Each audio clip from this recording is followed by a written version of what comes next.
we're actually talking around the main subject in the news, which is Huawei. Right. And I think this is just, a great case study in a company that may be subverting American interests, or maybe not. But at the same time, Huawei's technology has proved to be vital in internet systems in the Midwest. Fifth generation, 5G. Yeah, and you're seeing these stories that if Huawei is banned, there's a lot of communities that will suffer. Right. And maybe you can talk a little bit about that situation.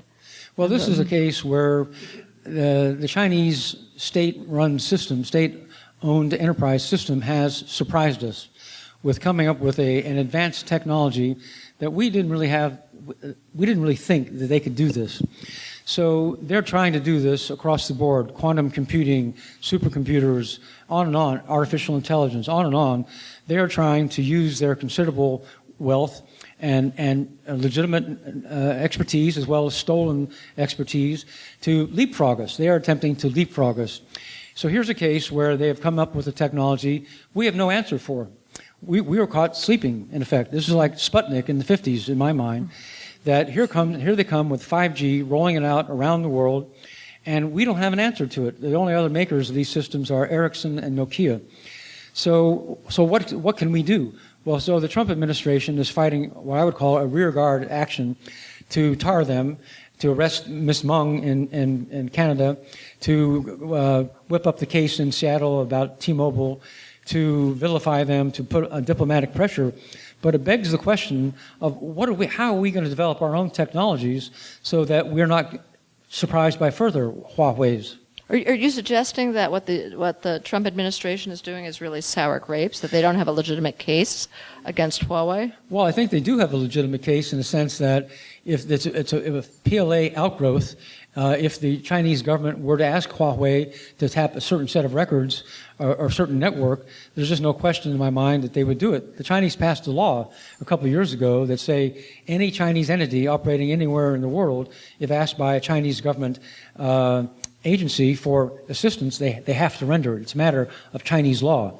And I think the matter of they share a common cause. So I agree that it poses a threat, but the burning question in my mind is, how do we organize ourselves to prevent more of these from happening? Well, that's the question. How? I mean, well, in my book, I say that we need to harden our targets, but we need to get serious about what are our technology policies. What are the relationships between universities, the money people, governments? How do we jumpstart our commercialization of new ideas?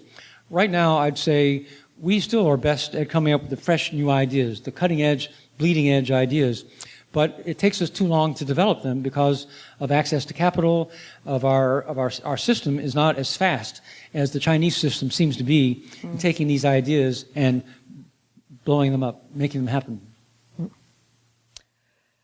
And what about American companies that are working in China? And there's been a couple of examples lately of American companies that have been involved in building these detention camps in Xinjiang, right. Doing a lot of things that we may not approve of. Well, if current trend lines continue and the narrative continues to get built that we're engaged in fundamental confrontation with China, that they have built an authoritarian state and extending it around the world, and if this narrative continues to build, the pressures on Intel are going to be considerable. They sell more semiconductors in China than they do in the United States. The pressures on Apple are going to be intense. NVIDIA, other companies that are selling directly into the surveillance capabilities that they're building are going to come under pressure. So the whole American semiconductor industry right now sells $11 billion a year of chips to Huawei, right?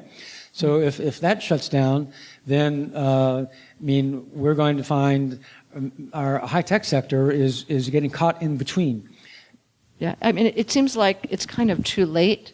We're shutting the door after the horse has escaped, or right. And certainly, my impression when I was reporting in China was that American companies were not really, quick to embrace human rights or democracy concerns.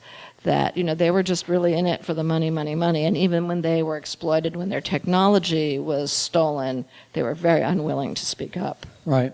They're caught in a very tough spot. And we Americans, including our corporate leadership, didn't see this coming.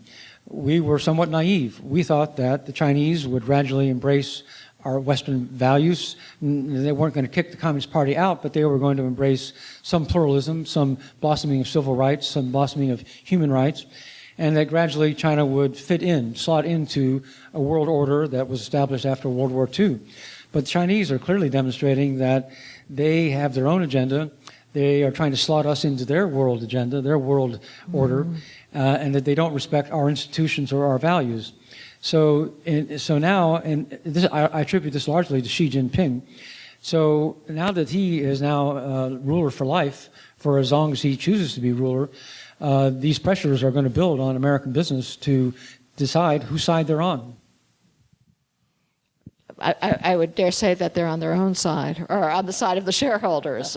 Without pressure from the U.S. government, they're not going to really pull back.